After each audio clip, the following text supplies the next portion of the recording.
Buenas tardes, señoras y señores, autoridades, amigos todos. Bienvenidos a la Casa de Galicia, sede institucional de la Xunta de Galicia en la capital de España, cuyo director y delegado de la Xunta de Galicia en Madrid se encuentra en un viaje oficial en Santiago de Compostela, donde ha sido invitado a pronunciar una conferencia en su universidad y que me encarga que le salude afectuosamente en su nombre, así como del presidente de la Xunta de Galicia, don Alberto Núñez Feijóo. La actividad que hoy acogemos en nuestra casa y para sumarnos a la celebración del Día Mundial del Medio Ambiente es la conferencia titulada La venganza de Gaia, la crisis climática y el fin de nuestra civilización, que pronunciará en unos minutos don José Cerdeira Taboada, un habitual colaborador de esta casa, a quien acompaña su amigo y socio, don Rafael Sánchez de Rivera. A los dos quiero darles la bienvenida y agradecerles haber elegido nuestra casa para hacer esta presentación. El Día Mundial del Medio Ambiente es uno de los vehículos que utiliza la ONU para fomentar la sensibilización mundial sobre el medio ambiente y promover la atención y acción política al respecto.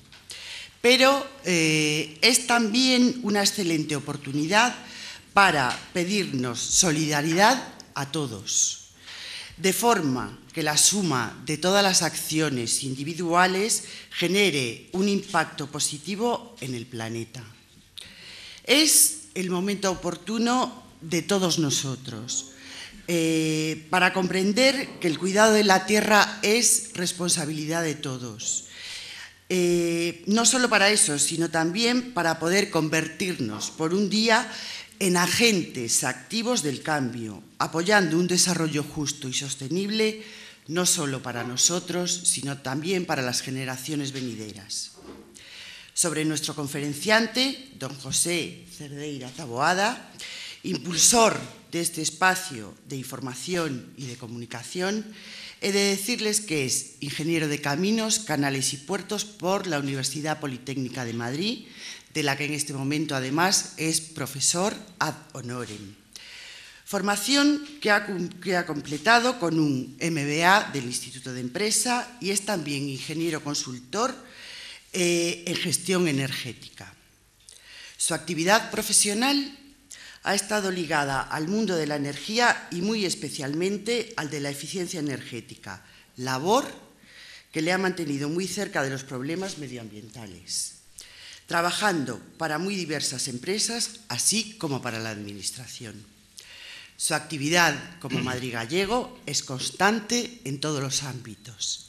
Pertenece a las principales asociaciones de gallegos en Madrid, AEGAMA, de la que es gerente desde el año 2011, la Ensebre Orden da Vieira, el Grupo de Amigos de la Cultura Celta y también a la Xuntanza de Gallegos de Alcobendas. Actividad que complementa con la escritura de libros, la gestión de publicaciones y bloggers sobre temas culturales diversos, la impartición de conferencias y con la promoción de todo tipo de actos, encuentros y homenajes relacionados con la comunidad gallega en Madrid. El eslogan de este Día Mundial del Medio Ambiente es «Alza tu voz, no el nivel del mar». Pues bien, con mi agradecimiento y el de todos los miembros de la Casa a José Cerdeira por el honor que nos hace en ocupar esta tribuna y a todos ustedes por su presencia, sin más preámbulos por mi parte, le cedo la palabra a Pepe Cerdeira, que, con su profundo conocimiento del tema, alce su voz. Muchas gracias. Muchas gracias.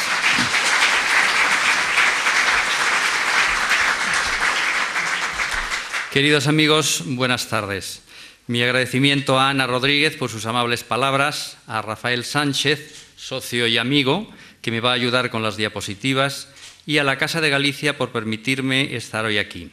Quiero agradecer también la presencia de Alfonso Palomares, Enrique Santín, Carlos de Blas, Francisco Cal, Ovidio Cadenas, la muy especial de José Manuel Romay, presidente del Consejo de Estado, y por supuesto la de todos vosotros, por acompañarme en una tarde que quizá invitaba a otra cosa. Hoy es el Día Mundial del Medio Ambiente y nos toca hablar de un tema polémico. De hecho, un 3% de los expertos en la ciencia del clima no está de acuerdo con las tesis oficiales. El otro 97% trabaja para la ONU. Yo, que no trabajo para la ONU, tampoco quepo en el 3% de los rebeldes. Así que trataré de no opinar demasiado porque, como sabéis, donde hay dos ingenieros, y lo siento Javier que anda por ahí, hay al menos 3 opiniones. Así que, aunque nadie duda de que esto es una lata de refresco, también podría ser un círculo o un rectángulo.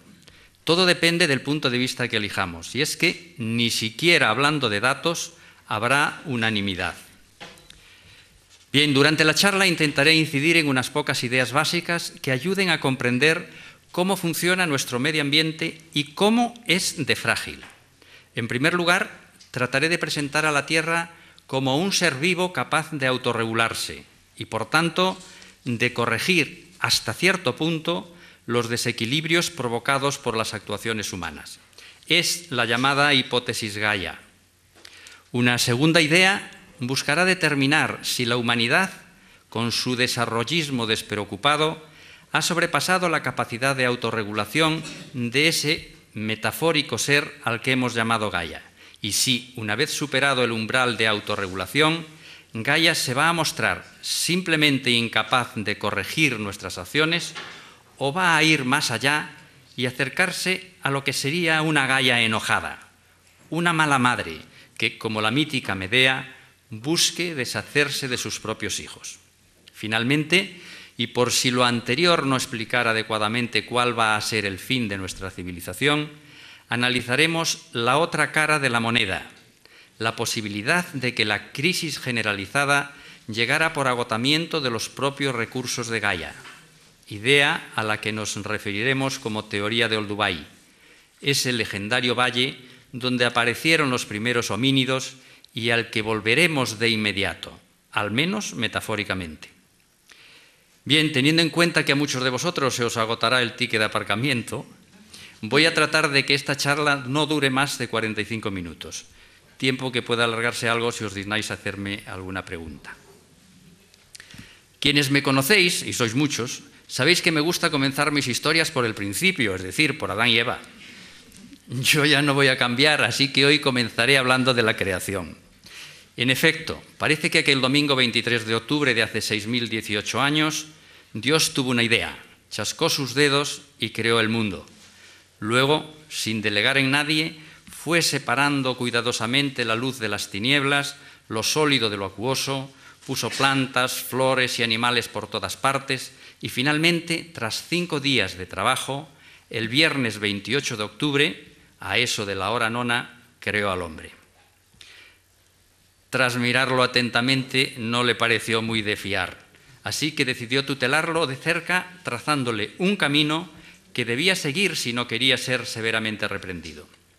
En esta idea bíblica original, la tierra es como Dios la hizo y la vida como Dios la programó.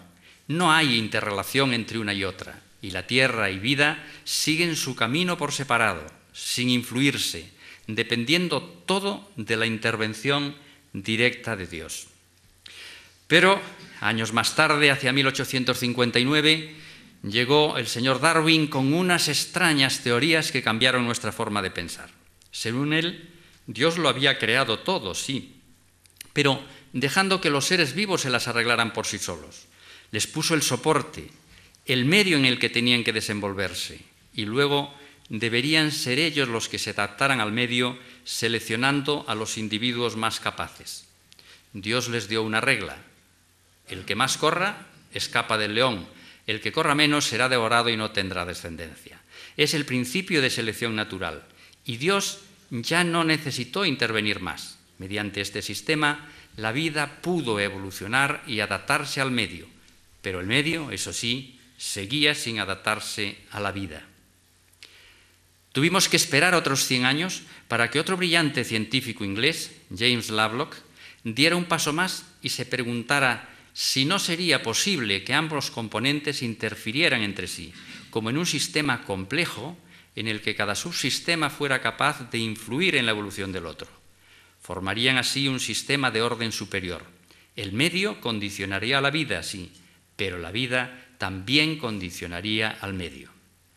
Pero si hasta hace poco aceptábamos que la evolución de los organismos vivos se producía según las pautas expuestas por Darwin y que la evolución del mundo material, compuesta por rocas, aire y océano, evolucionaba según decían los libros de geología, la llamada teoría Gaia ve estas dos evoluciones, anteriormente separadas, como parte de una única historia de la Tierra, en la que la vida y su medio físico evolucionan como una sola entidad. Como sabéis, Gea o Gaia es el nombre de la diosa primigenia que personifica la Tierra en la mitología clásica. Fue el laureado escritor William Golding, Premio Nobel de Literatura y vecino de Lovelock, quien sugirió a este el nombre de Gaia para bautizar a ese superorganismo vivo y autorregulado. Pero ¿cómo surgió la idea? En la década de los 60, cuando James Lovelock trabajaba en Texas, participando con la NASA en el programa de detección de vida en otros planetas, reunió una serie de características que distinguían un mundo con vida de otros completamente inertes. Perdonadme, pero a uno también le pasan estas cosas.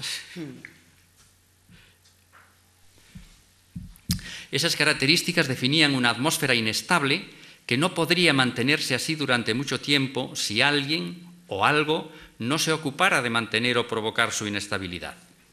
Lovelock observó que la proporción de CO2 en los planetas próximos a la Tierra es del 98% en Venus, del 95% en Marte y del 98% en la Tierra sin vida. Sin embargo, la Tierra actual ha reducido su proporción de CO2 desde aquel 98% a un casi testimonial 0,04%. Por lo que respecta al oxígeno, la proporción es de solo trazas en Venus, de un 0,13% en Marte y de un 0,03% en la Tierra primitiva.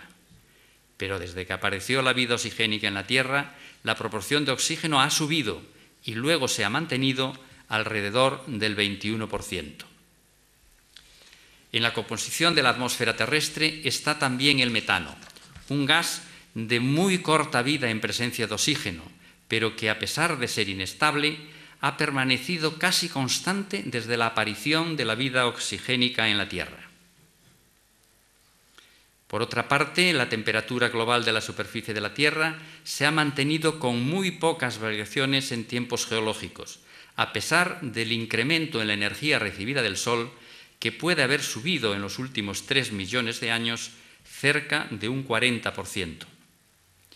Finalmente observó que la salinidad de los océanos no ha sufrido cambios importantes en su historia geológica, a pesar de los aumentos y disminuciones de la cantidad de agua helada. Lo anterior nos hace preguntarnos cómo es posible que la biosfera cambie su composición y sus características fundamentales hasta conseguir adaptarse a las necesidades de la vida. De no suponer que fue la biota, la vida, la que modificó las características del entorno, tendríamos que volver a las teorías creacionistas y aceptar la continuada intervención de Dios. Aceptado, pues, que el entorno es capaz de modificar la vida, darwinismo, y aceptado también que la vida es capaz de modificar el entorno, Lovelock concluyó que vida y entorno forman una simbiosis que les lleva a comportarse como un superorganismo vivo, como un sistema retroalimentado, cibernético, constituido por la corteza terrestre, el mar, la atmósfera y la biota, y que tiene el objetivo de lograr un entorno físico y químico óptimo para la vida en el planeta. Como nos diría cualquier libro de ciencias, la hipótesis Gaia es un conjunto de modelos científicos de la biosfera en los que se postula que la vida fomenta y mantiene unas condiciones ambientales que favorecen y permiten su existencia, unos modelos que muestran a escala planetaria los mecanismos de autorregulación que afectan a temperatura global, a la composición atmosférica, a la salinidad de los océanos y a otras muchas variables que en conjunto condicionan la vida sobre la Tierra. Estos mecanismos homeostáticos de lucha por mantener un medio adecuado en el que poder vivir son los que nos hacen imaginar a Gaia como un ser vivo.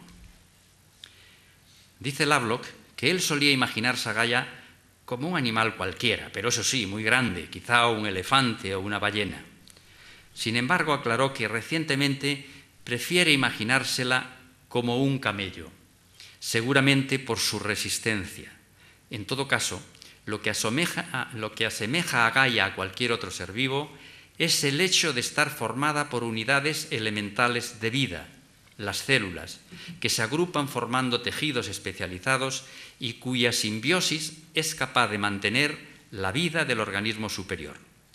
A su vez, ese conjunto de unidades de vida está alimentado por unos sistemas circulatorios, ríos y corrientes marinas, que distribuyen los nutrientes, y por un sistema respiratorio, la atmósfera, que a modo de pulmones permite la fotosíntesis y la respiración de Gaia.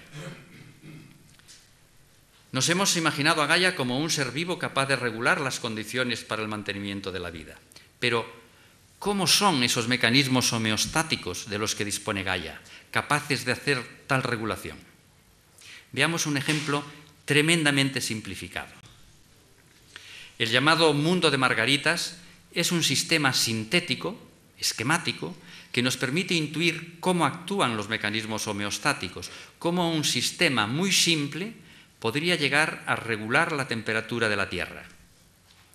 Imaginemos una Tierra en la que solo existen margaritas blancas y margaritas negras.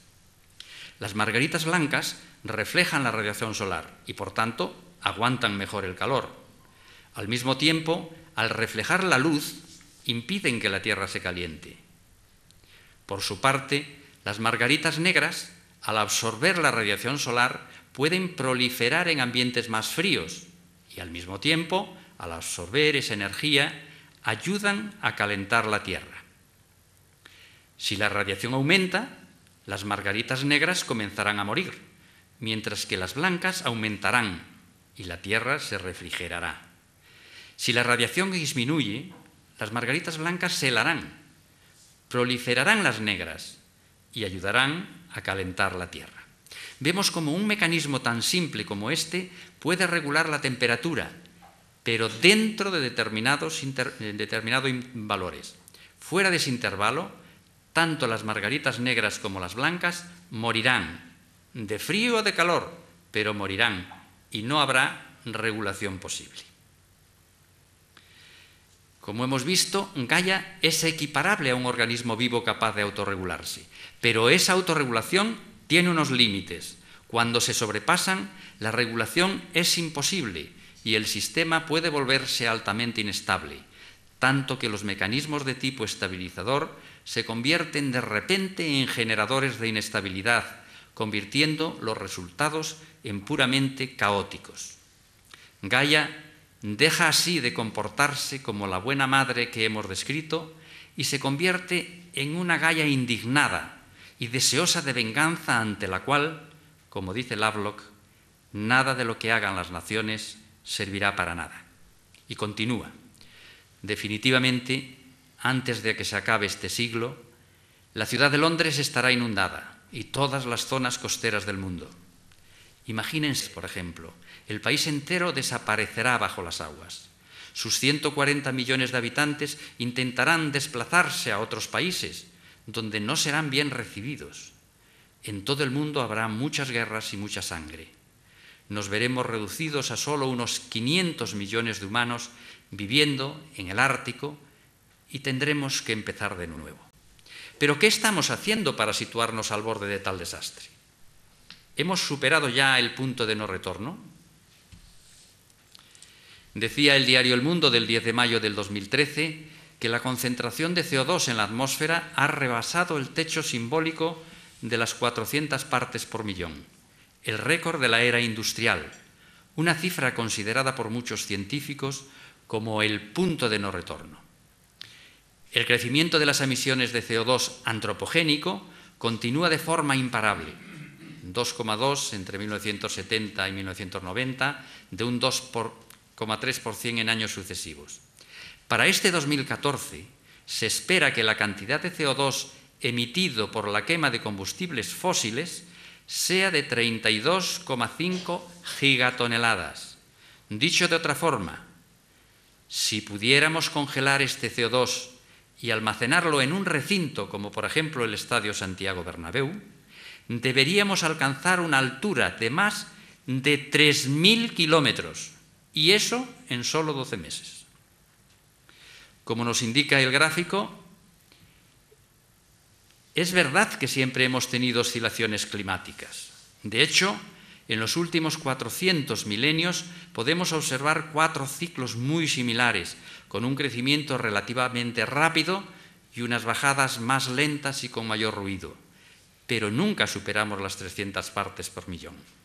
Hasta 1950, el ciclo actual también fue similar a los anteriores.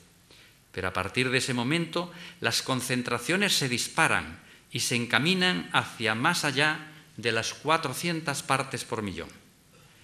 Parece claro que este ciclo no es una continuación de los anteriores. El siguiente gráfico refleja la subida de otros gases como el metano y el óxido nitroso, cuya contribución al efecto invernadero es también muy importante. Este gráfico es muy famoso, lo habréis escuchado muchas veces, porque lleva el nombre de palo de hockey y aparece siempre en los medios de difusión. Creo que ante él sobran las palabras.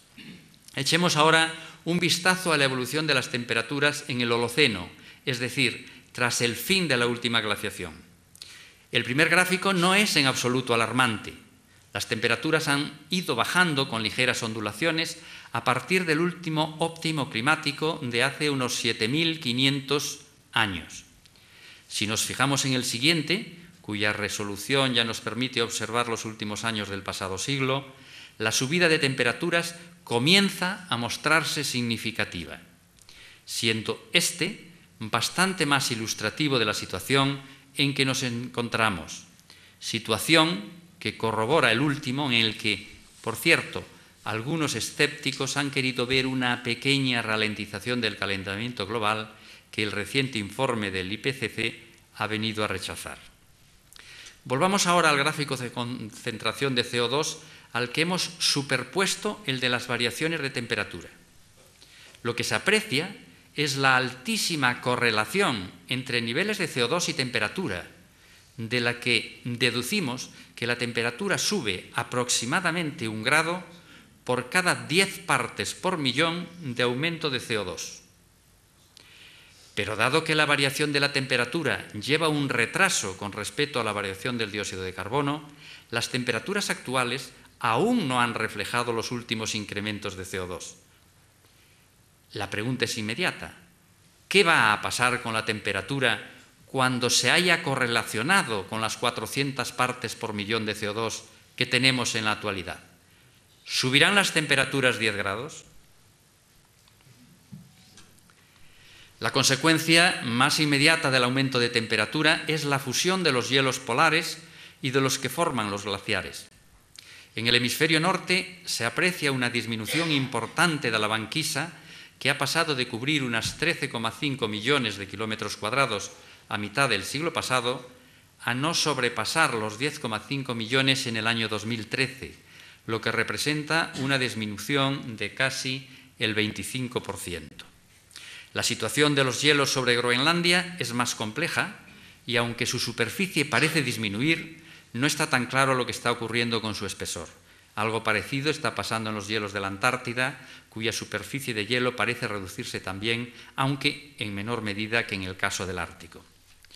Por su parte, los glaciares están casi todos en fase de rápido declive.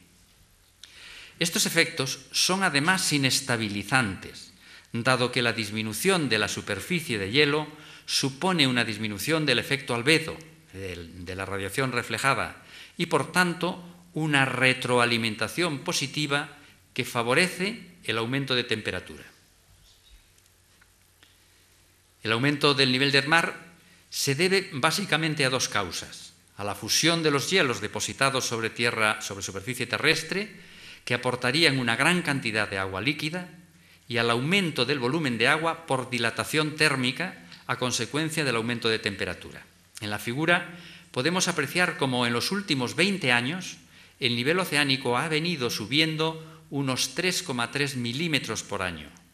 De continuar este ritmo, alcanzaríamos el fin de siglo con una subida de unos 35 centímetros sobre el nivel del mar de 1993. Las estimaciones citadas se basan en la extrapolación de los datos actuales. Sin embargo, al seguir aumentando las temperaturas, el proceso se acelerará y se predicen subidas para el 2100 de más de 1 metro. Las consecuencias de estas modificaciones pueden ser alarmantes por su influencia en la virulencia de las tormentas, el efecto en acuíferos y humedales y las inundaciones que producirían en tierras agrícolas y en poblaciones.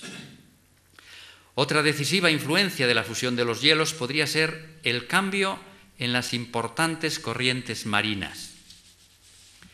En la figura podemos ver un esquema de una de las principales corrientes oceánicas, la llamada circulación termohalina. Esta gran corriente, como su nombre indica, transporta calor y sal de unas zonas a otras muy alejadas, tanto que su recorrido completo podría superar los 1500 años de duración. Su función es tremendamente importante en el mantenimiento de unas condiciones atmosféricas y climáticas lo más uniformes posibles, moderando las temperaturas tropicales y haciendo posible la vida en altas latitudes. Veamos un esquema de su funcionamiento limitándonos al Atlántico Norte. La corriente superficial cálida, que proviene del Caribe, se dirige al norte y tiene una fuerte evaporación que aumenta su concentración de sal y, por tanto, su densidad. Cuando a este efecto se le suma el enfriamiento que se produce al llegar a zonas árticas, que también provoca aumento de densidad, ésta se hunde y regresa a las zonas tropicales como una corriente profunda. Pero un aumento del aporte de agua dulce, más ligera, por fusión de los hielos árticos, produciría una disminución de su densidad, pudiendo impedir que el agua se hundiera, cortando por tanto la corriente e impidiendo el transporte de calor desde las zonas cálidas hacia el norte. Si esto ocurriera, se producirían fenómenos repentinos de enfriamiento extremo en el Ártico no calentado y calentamientos igual de extremos en la zona tropical no refrigerada. Todo ello debería producir situaciones climatológicas inusitadas, no muy distintas a las que se pueden ver en la película El día después. Una película no muy buena, pero que os aconsejo que veáis.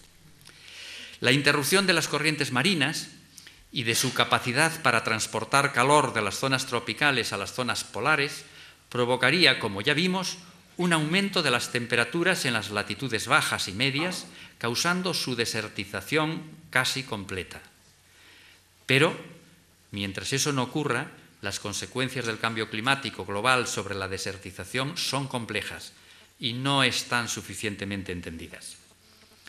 El cambio climático puede afectar negativamente a la biodiversidad y exacerbar la desertificación debido al aumento en la evapotranspiración y a una disminución probable de la precipitación. Sin embargo, ya que el dióxido de carbono es un recurso fundamental para la productividad vegetal, puede favorecer una menor evaporación de las plantas. Algunas especies, además, podrían responder favorablemente a este aumento térmico.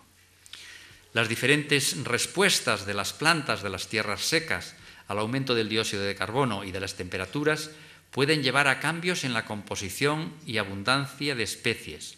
Así pues, aunque el cambio del clima puede aumentar la aridez y el riesgo de desertización, en muchas áreas los efectos resultantes sobre la pérdida de la biodiversidad y, por tanto, sobre desertización, son difíciles de predecir en este momento. Otra de las consecuencias del aumento del anhídrido carbónico vertido a la atmósfera es la acidificación de los mares.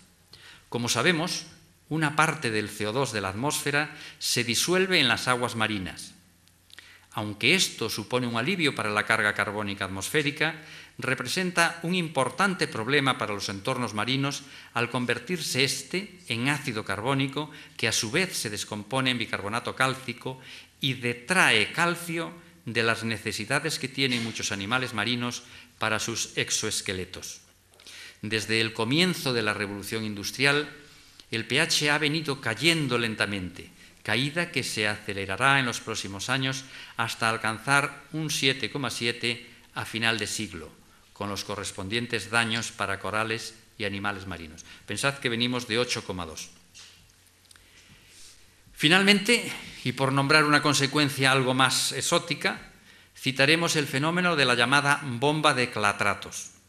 El clatrato es una estructura de agua helada que contiene en su interior una cierta cantidad de metano.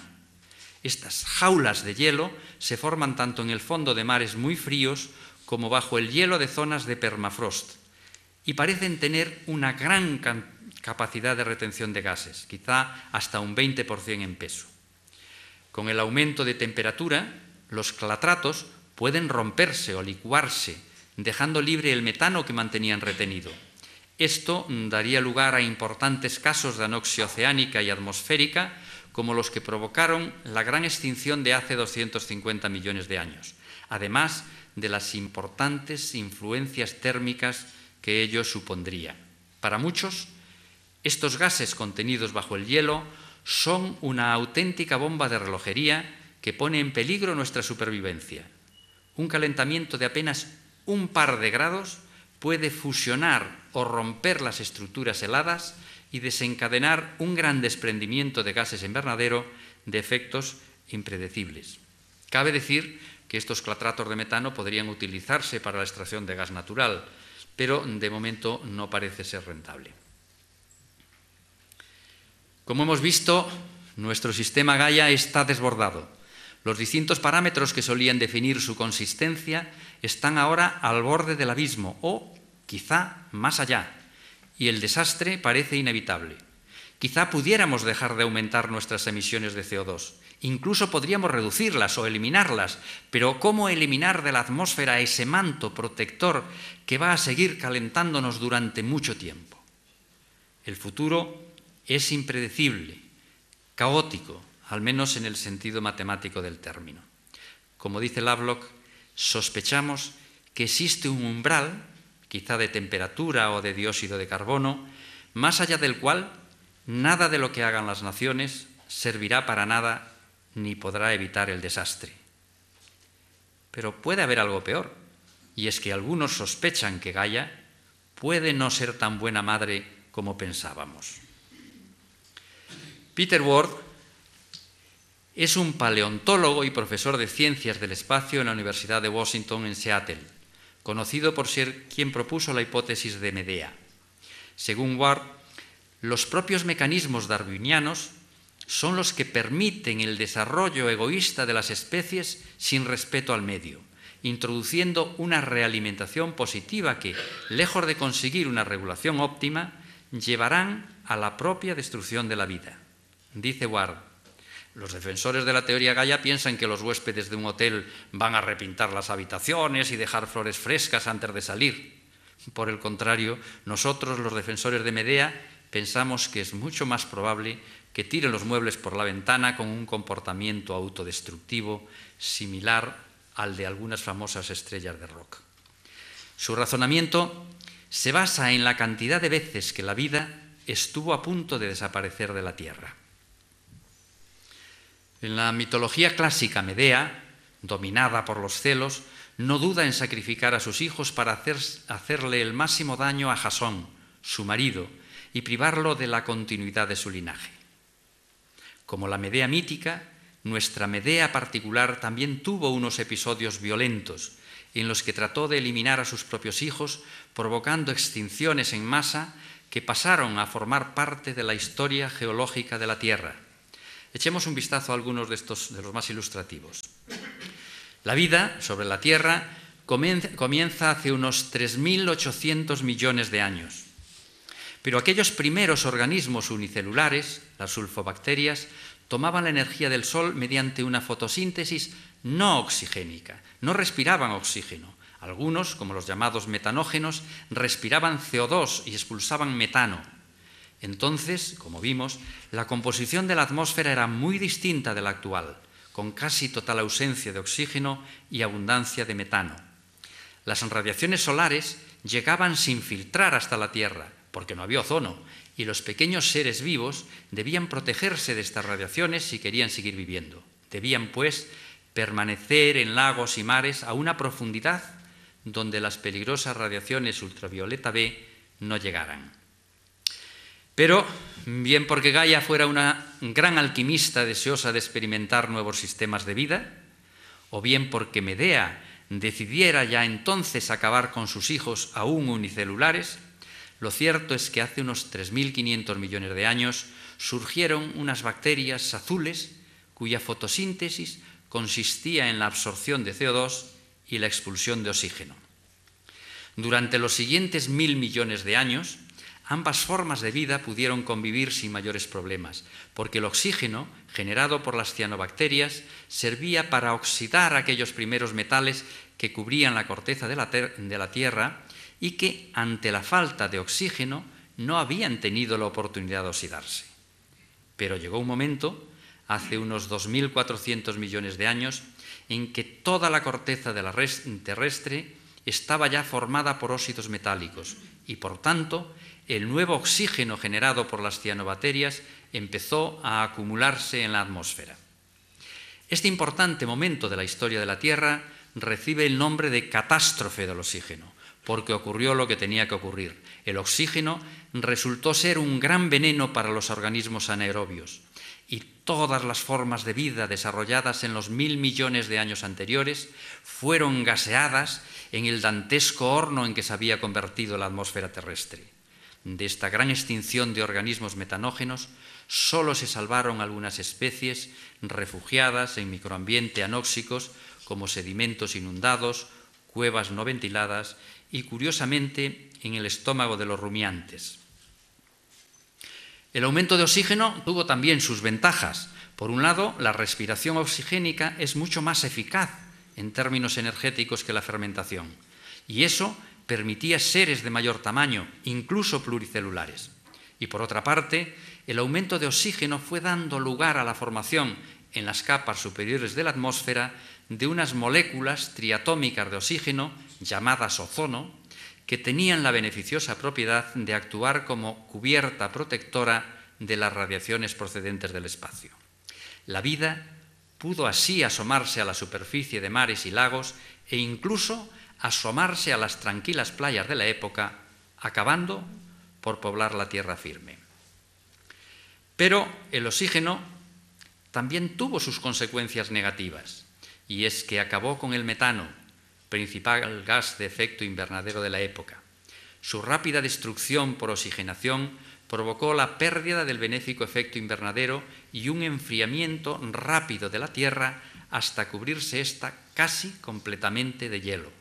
Fue el segundo intento de Medea de acabar con la vida, y muchas fueron las especies que desaparecieron mientras la Tierra vagaba por el espacio como una gran bola de nieve, la llamada Tierra bola de nieve.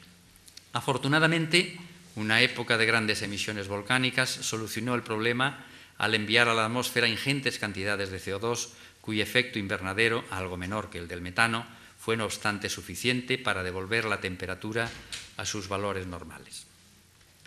Dado que el oxígeno se difunde en el tejido orgánico mejor que el metano, los pequeños organismos oxigénicos pudieron aumentar sus tamaños sin por ello poner en riesgo su capacidad respiratoria. Pero el mayor tamaño les obligó a desarrollar unas estructuras de sostén que en principio fueron externas, principalmente de tipo calcáreo. Pero luego, a Medea se le ocurrió un nuevo invento, que consistió en la formación de una cubierta protectora de la membrana de las células a base de lignina. Surgieron así las plantas y la tierra emergida pudo ser totalmente conquistada. El éxito fue tan grande que la fotosíntesis comenzó a detraer CO2 de la atmósfera a una gran velocidad. CO2 que se acumulaba en forma de carbono en los residuos vegetales, acabando por dar lugar a nuestros actuales combustibles fósiles. Pero hete aquí que, tras la disminución del metano y ahora del anhídrido carbónico, la temperatura de la Tierra cayó nuevamente. El desastre se veía venir y una nueva Tierra bola de nieve empezó a vagar por el espacio. Podríamos seguir contando historias sobre ingeniosos inventos y sobre masivos intentos de asesinato, entre los cuales deberíamos citar la extinción masiva del Pérmico-Triásico, en la que desaparecieron el 96% de las especies marinas. Pero nos fijaremos solo en una, la última en afectar a esta gran nave repleta de vida y conducida por un piloto loco.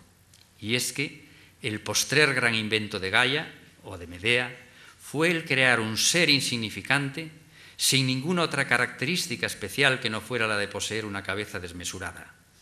Esta nueva especie fue llamada Homo sapiens, y el invento puede convertirse en un gran éxito. Sin duda, este parece ser el cáncer perfecto para acabar con la vida en la Tierra. Será el gran éxito de Medea o el gran fracaso de Gaia, quién sabe. Bien, hemos echado un vistazo al trato que estamos dando a Gaia, a cómo estamos superando su capacidad de regulación y a cómo esa Gaia enojada, en terminología de Lovelock, o esa mala madre, llamada Medea por Peter Ward, pondrá fin a nuestra civilización. Pero si ese fin se retrasara, podríamos ver que la moneda tiene otra cara, y es que los recursos de la Tierra son limitados, y su agotamiento convertiría nuevamente a la humanidad en un pequeño grupo de cazadores y recolectores en los que quedaría como un vago recuerdo el pasado de una civilización gloriosa pero insensata. La teoría de Olduvai predice el fin de la actual civilización industrial en un plazo de tiempo muy corto, quizá de no más de 20 años. Según su autor, Richard Duncan, el desarrollo económico medido en consumo de energía per cápita sigue una curva en forma de campana prácticamente simétrica que alcanzó su pico máximo en 1979 y que decaerá rápidamente hasta volver a cifras de 1930, no mucho más allá del año 2030. A partir de entonces entraremos en la fase postindustrial, en la que el descenso será más lento, culminando en un periodo de unos 1000 años en que habremos regresado a una cultura basada en la caza y muy similar a la que había en la Tierra hace decenas de miles de años. El nombre de Olduvai hace referencia a las condiciones existentes en la garganta del mismo nombre cuando aparecieron los primeros homínidos. Después del breve recorrido que hemos hecho por los males de nuestro medio ambiente, fácil es señalar un primer culpable, el CO2, y por tanto los combustibles fósiles, y por ende el petróleo. El petróleo ha sido la fuente energética más barata y más eficaz de todas las que hemos tenido los humanos. Durante los últimos 2 siglos nos hemos acostumbrado a que cada año hubiera más petróleo y la población pudiera crecer a la sombra de esa bonanza energética. Las naciones industrializadas desarrollaron un sistema económico basado en la asunción de que el crecimiento es normal y necesario y que además se puede mantener indefinidamente. Pero cuando la producción ha llegado a su máximo, esa asunción se viene abajo y entramos en un terreno cuando menos incierto. El petróleo, como la mayoría de los bienes, está muy mal repartido. Unos son los que lo poseen y muchos los que lo necesitan. En el gráfico podemos ver los diferentes países dibujados a un tamaño proporcional a sus reservas petrolíferas. Nos encontramos con unos países de tamaño descomunal, como Arabia, Irán, Irak, Kuwait, Emiratos o Venezuela, y otros de tamaño insignificante. Fijémonos, por ejemplo, en Japón.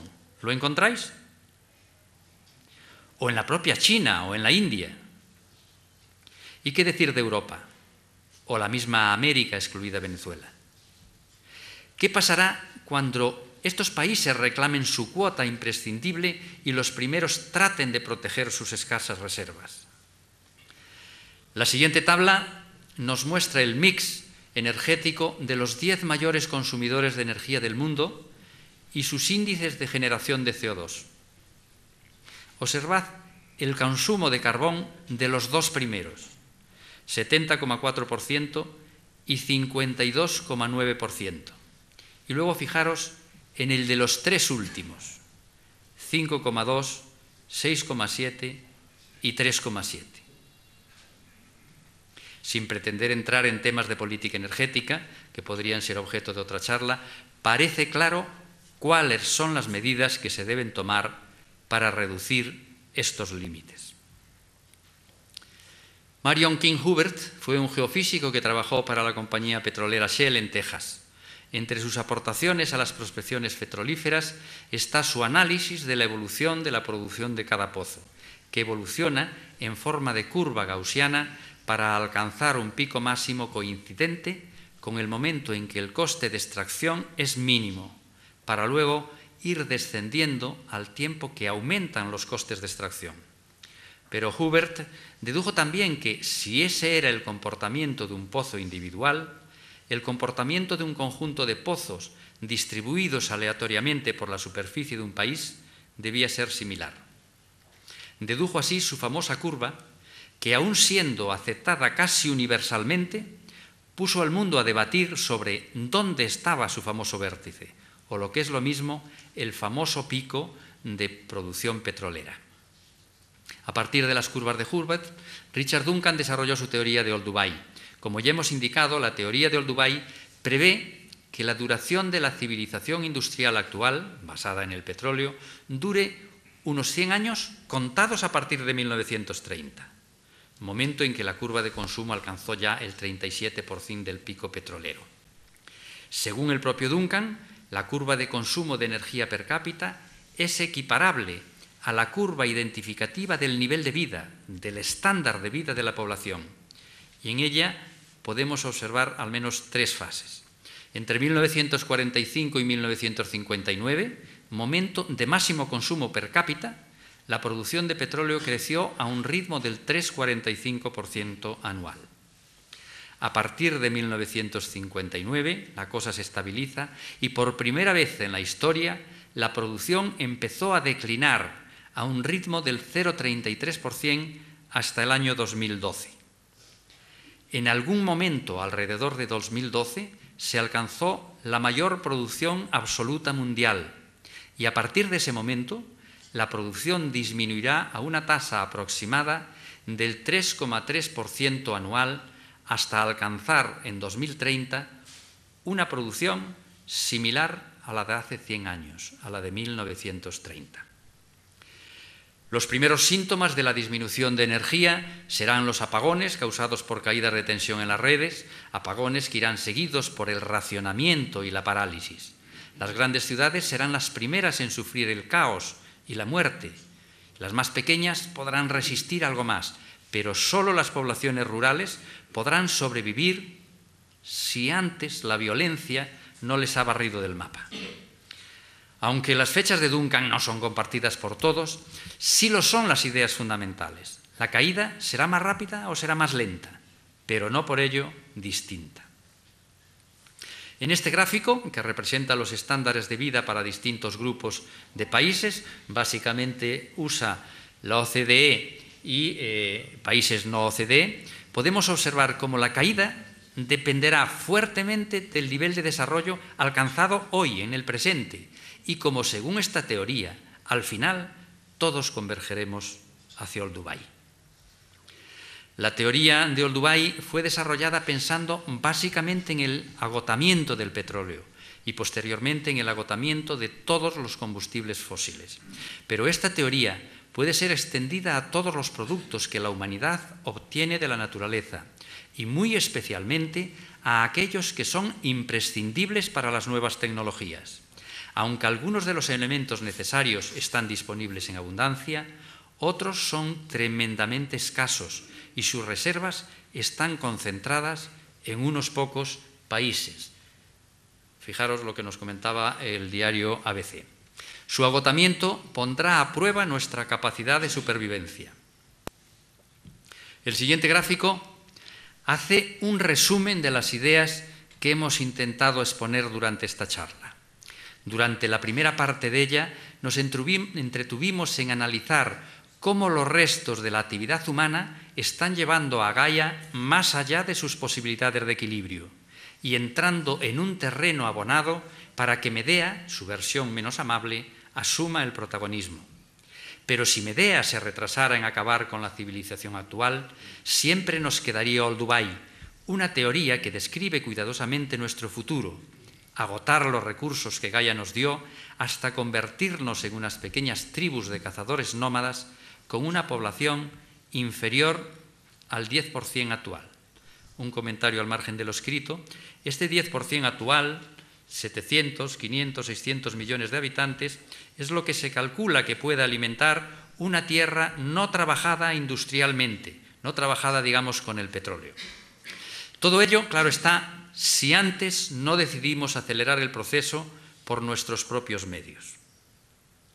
Según la mitología, Prometeo había advertido a Pandora de que no aceptara nunca obsequios de Zeus. Lo intentó, pero aquella caja era tan bonita que no pudo resistirse. Al abrirla se escaparon todos los males, pero algo quedó en el fondo: la esperanza. Decía Carl Sagan que el mérito de una mente preclara está en defender lo que ve, incluso frente a aquello en lo que cree.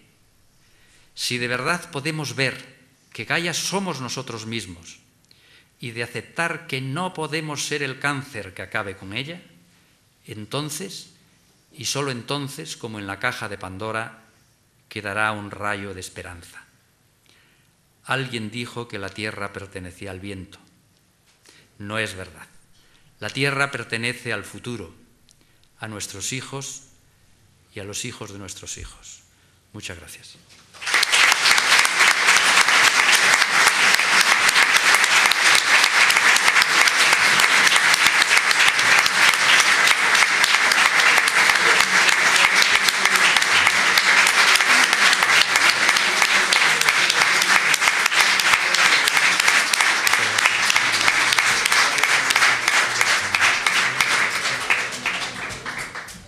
Muchísimas gracias, y yo personalmente, y supongo que todos los que estamos aquí, esperemos solo tener enojada a Gaia y que no se vengue de nosotros, y que entre todos algo podamos hacer para que este planeta siga y sigamos todos en las mejores condiciones posibles, y nuestras generaciones venideras también. Pepe Cerdeira estaría encantado de contestar a cualquier cosa que cualquiera de ustedes quiera conocer más profundamente. Yo creo que desprecias un poco la inteligencia humana, porque el tema de todas las nuevas teorías, de las nuevas las energías alternativas, y yo creo que el hombre, cuando se vea apretado, discurrirá más y entonces creará otros procesos para producir energía y para corregir una serie de desmanes que se han hecho, que no cabe duda que es cierto. Pero creo en la inteligencia humana. Normalmente yo creo que hay diversas posturas ante esta situación. Una de ellas es la del creer en ese Dios llamado tecnología. Pero si os habéis fijado en una tabla que pusimos ahí de elementos fundamentales para las tecnologías actuales, donde presentábamos 17 productos que controlaba quizá en un 90 o 95% China, esos productos no son como el petróleo. Tenemos petróleo quizá para 50 años. Tenemos esos productos con los que fabricamos prácticamente todo para 5 o 10 o 15 años, y no más.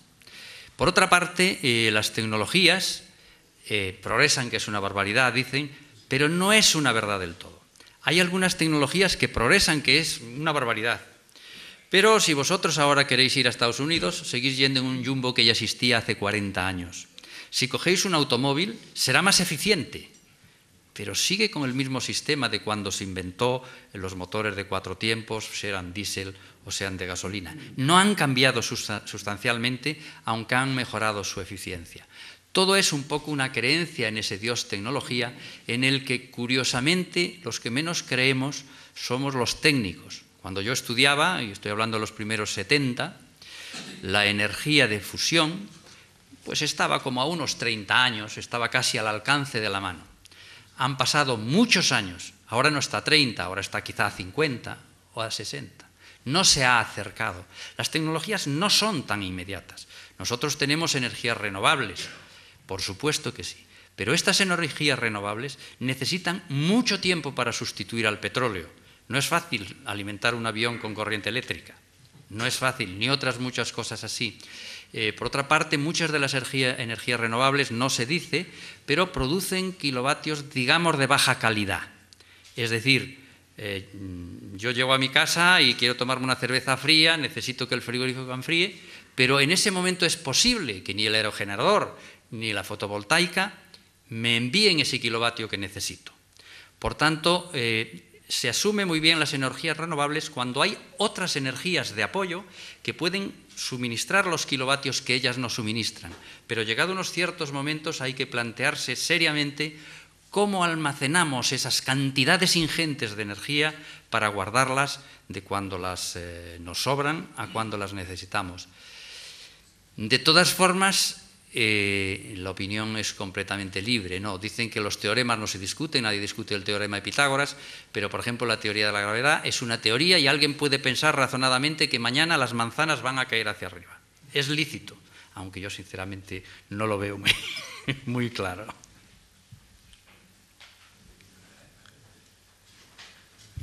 Sí, Pepe, en primer lugar, felicitarte, pues sinceramente, porque has hecho una exposición verdaderamente brillante y además en un día que no puede ser más oportuno, que es el Día del Medio Ambiente.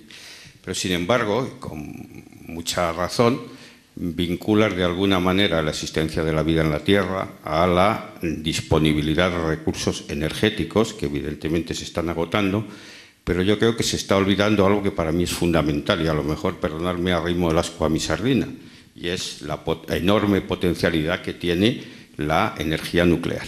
Nos estamos moviendo todavía en la prehistoria de la energía nuclear, estamos hablando de fusión, hay grandes protestas de los ecologistas, es magnífico permitirse el lujo de ser ecologista mientras tengamos en casa luz, agua caliente, nuestro automóvil funcione, pero sin embargo con simplemente, y eso lo conoces mejor que yo, dar un pasito más en el aprovechamiento de la energía nuclear y pasar de la fusión a la fisión, haríamos algo tan sencillo como con unos poquitos gramos del material radiactivo adecuado, creando los mini reactores que fueran necesarios, pues con unos poquitos gramos nuestro automóvil funcionaría años y años en unas condiciones de seguridad no contaminante y eso sería extensible a la industria, a la producción de bienes de equipo, etcétera, etcétera. Por lo tanto, yo creo que ese es un capítulo que está ahí, que hay que tener muy en cuenta y al que todavía no hemos ido, primero porque las petroleras siguen haciendo un enorme negocio con el petróleo y todos los subsidiarios, y por otra parte,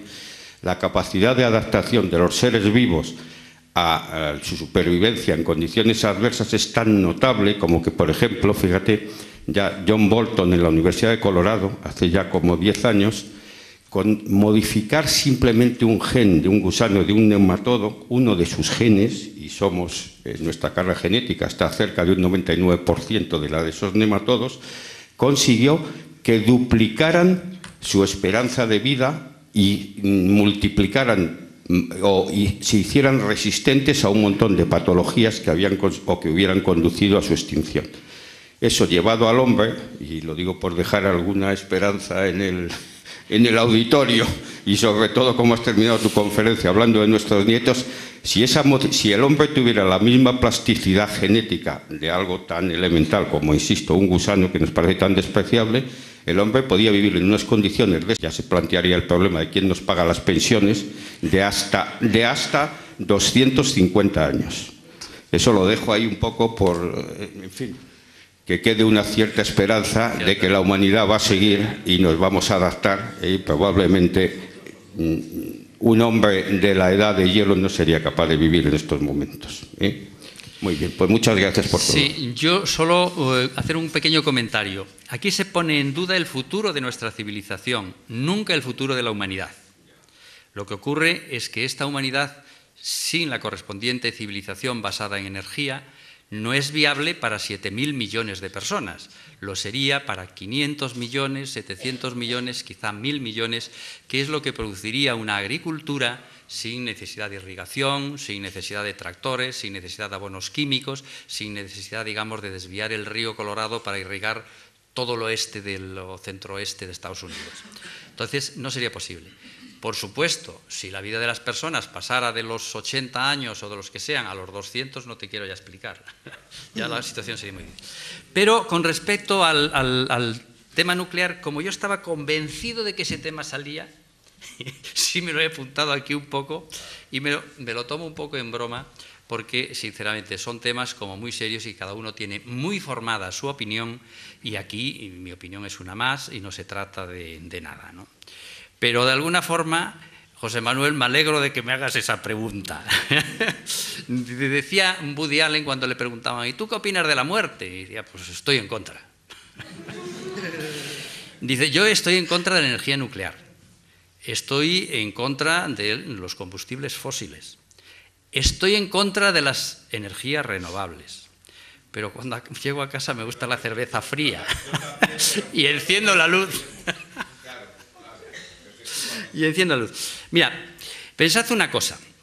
Yo creo que en todo esto es una cuestión, como dice alguien que vosotros conocéis muy bien, de equilibrio, equilibrio, equilibrio. Es uno que entrena al Real Madrid y que lo pasó toda la liga así con eso, equilibrio.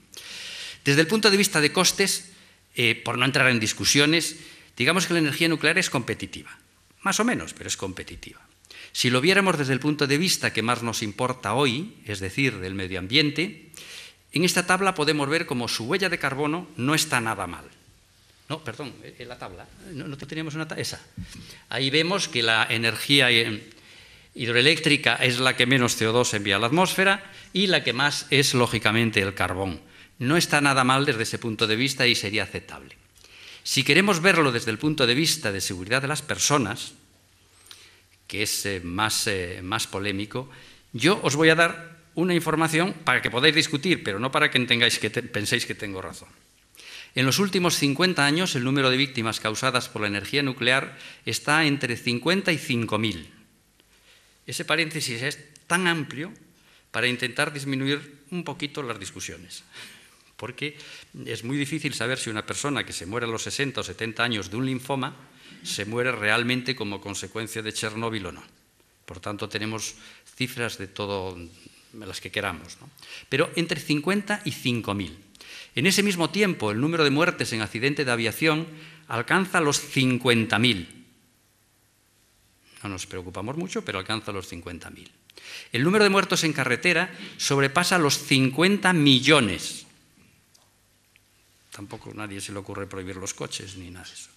Los causados por el alcohol rondan los 175 millones. Y los causados por la contaminación quizás se aproximen a 250 millones de muertos en estos últimos 50 años. Y dice aquí, solo unos pocos locos trataron de prohibir el alcohol y fracasaron. Finalmente, hay un punto muy importante, que es el punto de vista de la seguridad de suministro, que no se puede olvidar y que es un tema muy complejo. Hace unos años los americanos apostaron por las energías fósiles no convencionales, para que nos entendamos, por el famoso gas de esquistos, el gas pizarra, en fin, el fracking famoso. Al margen de otras valoraciones, que hay otra forma de valorarlo, esto supuso que además de reducir sus costes, han conseguido la casi autosuficiencia en combustibles fósiles, y eso tiene importancia para ellos y para el resto del mundo. Mira a ver si tenemos por ahí lo del... Eso es. En primer lugar, están cumpliendo el protocolo de Kioto, un protocolo que ni siquiera ratificaron. Y eso porque redujeron fuertemente su consumo de carbón, que por cierto ahora nos exportan a Europa. Por otra parte, sabido es que USA solía ser el guardián del Oriente Medio, pero de repente parece no importarle ni lo que ocurre en Siria, ni en Egipto, ni lo que ocurrió en Túnez, ni lo que ocurrió en Libia. Es más, están intentando hacerse amigos de Irán a costa de enojar a Arabia Saudí. ¿Qué cosas que tuvieran que ser los europeos, liderados por Francia, quienes intervinieran en Libia? Al mismo tiempo, Francia basa su autosuficiencia energética en la energía nuclear. Pero el combustible nuclear también es escaso y está mal repartido, y Francia no tiene demasiado. Así que ha de importarlo de África Central, de Mali. Qué casualidad que Francia sí quiera intervenir en África. Creo que las decisiones energéticas hay que tomarlas, pensarlas en función de criterios complejos de garantías de suministro, de coste, de seguridad y, por supuesto, de medio ambiente. Pero recordemos a Ancelotti. Equilibrio, hay que mantenerlo un poquito. En cuanto a lo que decías de la energía de fusión, desde el punto de vista tecnológico, hoy por hoy está muy lejos. Esa al menos es mi impresión. No estamos a menos de 50 años de ella. Será el camino, pero la pregunta es, ¿llegaremos? Por otra parte, cuando la tengamos, no nos podemos imaginar que si en el año 50 disponemos de energía nuclear de fusión, al día siguiente la estamos produciendo. Es decir, cada una de esas centrales va a tener un coste y unas necesidades de inversión que el poder sustituir un 5, un 10, un 15, un 20% de la energía que tengamos por energía de fusión no va a ser fácil. Va a requerir una disponibilidad de recursos que no serán fáciles de obtener. No es un tema que sea tan fácil, ¿no?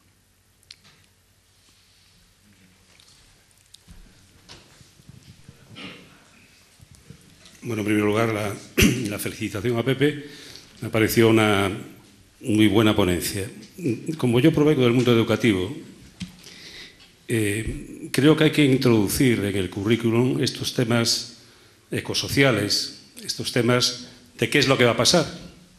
Porque nos pasamos la mayoría del tiempo estudiando lo que ha pasado. Sí. Y no sabemos o no estamos preparados para eso que tú nos estás planteando. Por lo tanto, yo creo que hay que introducir dentro del currículum, desde siempre, desde los pequeños hasta todos los sitios, que hay que pensar en el futuro, pensar en las energías, pensar en cómo vivimos y pensar en cómo podemos sobrevivir. Y eso de que le vamos a dejar mejor vida a los nietos, a los bisnietos, pues no solo es dejar el dinero, sino dejarle un mundo mejor. Gracias. Yo os recomiendo, hay un libro, creo que es de Richard Heinberg, que se titula Game Over o algo así, ¿cómo se traduce? La fiesta se ha acabado, o la fiesta ha terminado, o una cosa así, en la que intenta explicar a la humanidad qué se puede hacer ante una situación como esta y cómo se desmonta una sociedad basada en el crecimiento y nos enfrentamos a una sociedad que no solo no puede crecer, sino que tiene que decrecer y que puede tomar un camino de un decrecimiento planificado, cuidadoso, con los menores daños posibles, o simplemente mirar para otro lado y decir aquello de, bueno, el último que apague la luz, o la última y nos vamos, o cosas de ese tipo, y esperar a que realmente estemos en el precipicio. Yo creo que la charla fue un poco pesimista, pero pensad lo siguiente, la idea fundamental es la de alguien que va por una recta en una autopista y va a 200 y al final hay una curva. No sabemos si hemos pasado el punto límite, a lo mejor ya lo hemos pasado y ya no somos capaces de frenar. Pero yo os aseguro que si intentáis frenar, al menos nos la pegaremos a algo menos de velocidad. Y no es lo mismo pegártela a 150 que a 50. Es decir, la torta será menor. Es importante que reaccionemos y por eso ese pesimismo no pretende decir el mundo se acaba, nos la pegamos ya no hay nada que hacer, ya está. No, pretende que tomemos las medidas oportunas, incluso, aunque seamos pesimistas como Lovelock, que él cree sinceramente que ya hemos sobrepasado ese punto de no retorno. Es decir, él cree que tenemos tanto CO2 en la atmósfera que eso tiene que seguir provocando una subida de temperaturas y que esa subida de temperaturas acabará con todos los hielos y que eso acabará con la civilización, no con la humanidad, pero sí con la civilización. Sí. La verdad es que las curvas de la teoría de Olduvai predecían la caída, el fin de la época industrial hacia el año 2033, por decir la cifra original. Estas cifras se han ido aplazando y se seguirán aplazando porque los gobiernos están tomando medidas, no es verdad que no estemos haciendo nada. Aquí tenemos un plan en Europa donde pretendemos reducir el CO2 un 20% para el año 2020. Ahora los americanos están intentando ganarnos reduciendo el 30% para el año 2030, que no es que sea mucho más, pero es algo. Es decir, sí se están tomando medidas. Indudablemente las energías renovables, pues en los últimos años hemos tenido un impulso fuertísimo. Aquí en España quizá hemos arrancado con mucha fuerza, se nos acaba el dinero y nos hemos parado, pero otros países nos están sustituyendo, en este momento concretamente China. El mayor problema que tenemos es que los países del tercer mundo, países, no tercer mundo no sé si es la palabra, no muy desarrollados como pueden ser China e India, no disponen de energía, de petróleo y gas, que aunque producen CO2 no producen tanto. Y entonces tienen que recurrir forzosamente al carbón. Y nosotros, los occidentales de un mundo desarrollado, no tenemos derecho a impedirles que utilicen ese carbón, porque nosotros sí lo hemos utilizado para alcanzar nuestro grado de desarrollo. Entonces, ellos están utilizando unas proporciones altísimas y, por tanto, la cantidad de CO2 por cada kilovatio que producen el índice es altísimo también. No tanto como el de Estados Unidos, porque Estados Unidos consume mucho, pero su índice, digamos, unitario no lo es tanto, ¿no? Entonces, ¿qué hacemos con estos países? No tenemos derecho realmente a decirles, no, tú haz como Europa, reduce un 20% también. Y dice, ¿yo de dónde? Si yo estoy en la miseria. Es decir, quien tiene que reducir es el que puede. Es el que se ha estado aprovechando en los últimos 100 años de unas circunstancias ventajosas. Y somos realmente la OCDE, los países occidentales, Japón, los que tenemos que forzar esa reducción de CO2. Es decir, el carbón tiene que desaparecer, el petróleo tiene que reducirse a la mitad y el gas, de momento, miramos por otro lado con mucho cuidado, pero ya volveremos con él. En cuanto a la energía nuclear, desgraciadamente, mi opinión es que es un tema de modé, es un tema donde los políticos de alguna forma se lo han transmitido al pueblo y el pueblo le ha dicho no. Y como el pueblo es el que manda, en este momento está hecho lo que está hecho. Hay algunos países que sí, Francia tiene, creo que son 58 centrales nucleares, en el 70. El mundo tiene unos 480. Hay una discusión porque una cosa son lo que son las plantas y otros son las unidades, ¿no? Hablando de plantas, el mundo debe tener unas 480, 490 porque se están inaugurando y hay algunos países que no les queda más remedio que seguir implantando tecnología nuclear, como es el caso de China, probablemente el caso de Japón una vez que superen lo de Fukushima, algo, pero mucho menos Estados Unidos y, desde luego, en Europa esto se ha acabado. La energía nuclear ya no es un tema que esté en discusión y yo creo que cuando ha hablado el jefe, pues ha acabado y el jefe es el pueblo.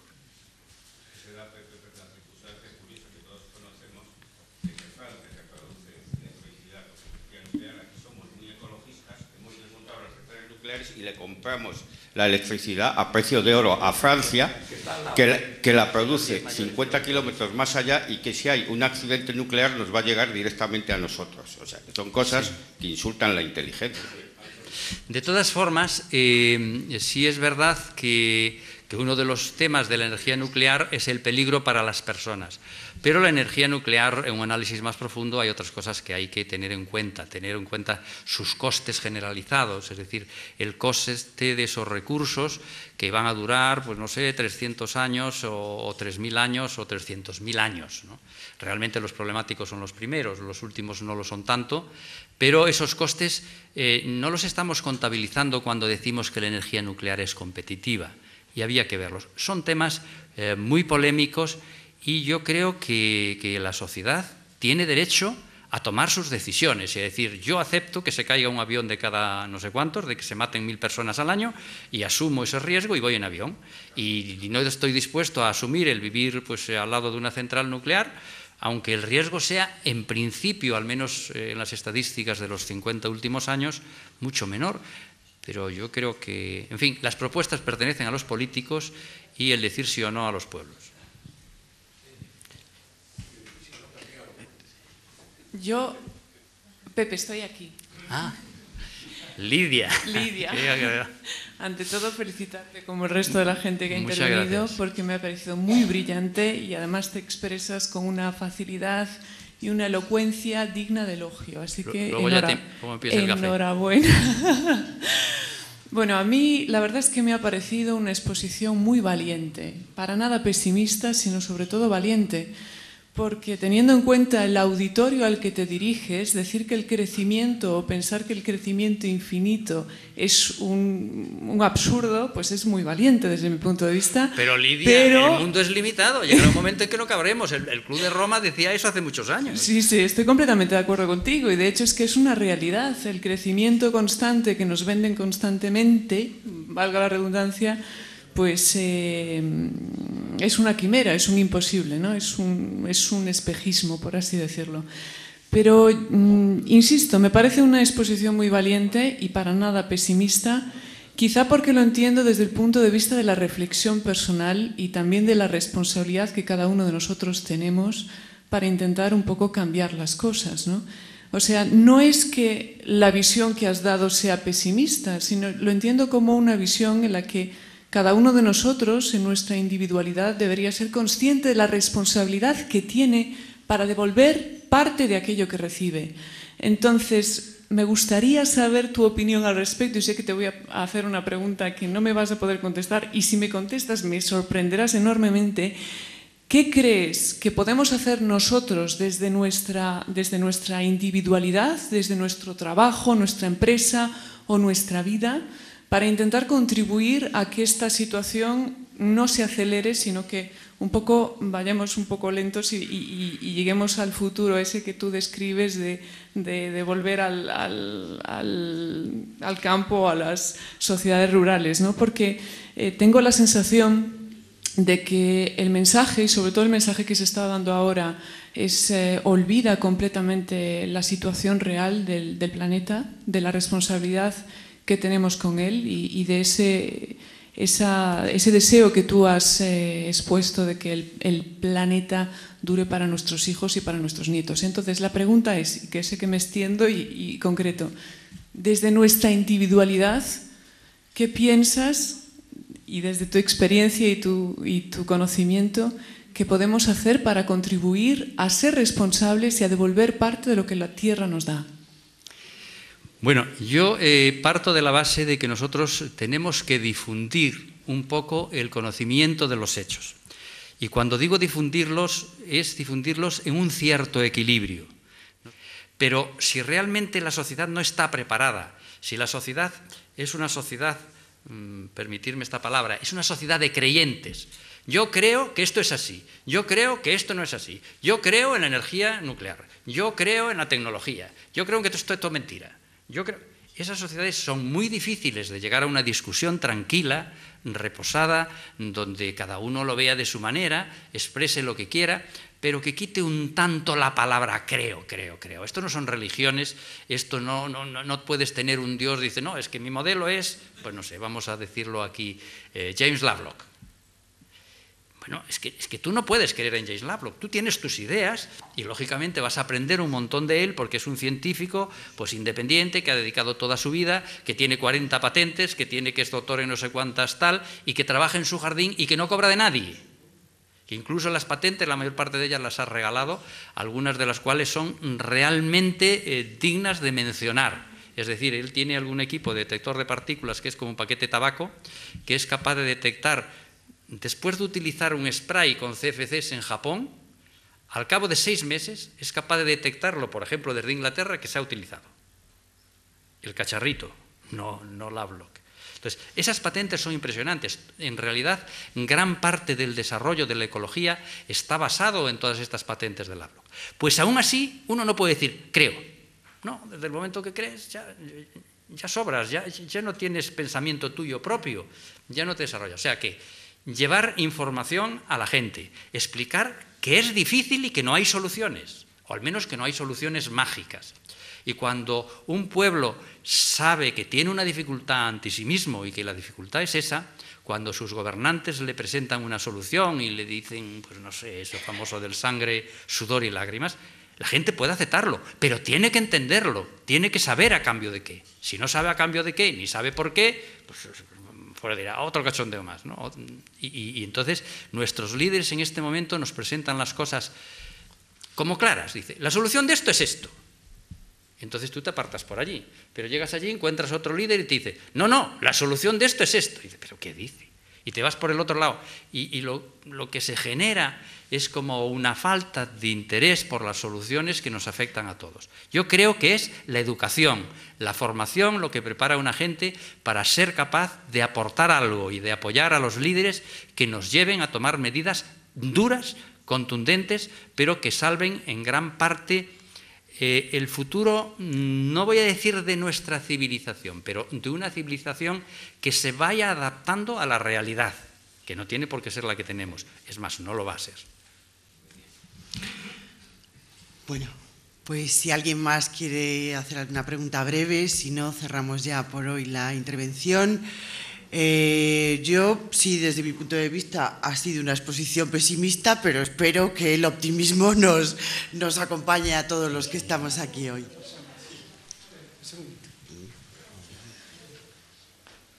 Quería saber su opinión sobre la energía libre, si es posible llevarla a cabo, y su opinión sobre Nikola Tesla, por favor.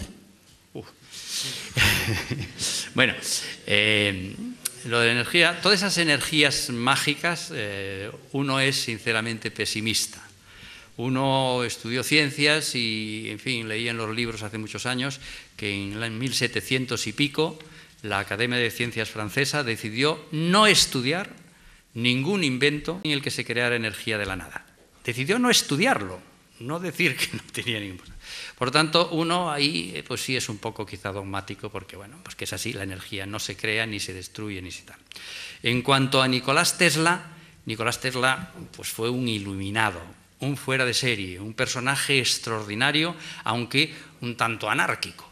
Es decir, no perteneció nunca a la ciencia oficial y siempre se dedicó pues, a la búsqueda de soluciones mágicas, muchas de las cuales realmente las encontró. Pero yo te quiero decir una cosa, no soy un experto en Tesla y lo único que te puedo decir es una cosa curiosa como complemento. Hoy hay un vehículo eléctrico en Estados Unidos que se llama Tesla y como habéis visto ahí que el 90% de las tierras raras y de los productos críticos los controla China, razón por la cual, por ejemplo, Apple fabrica pues sus cacharros en China, no porque la mano de obra sea más barata, es mentira.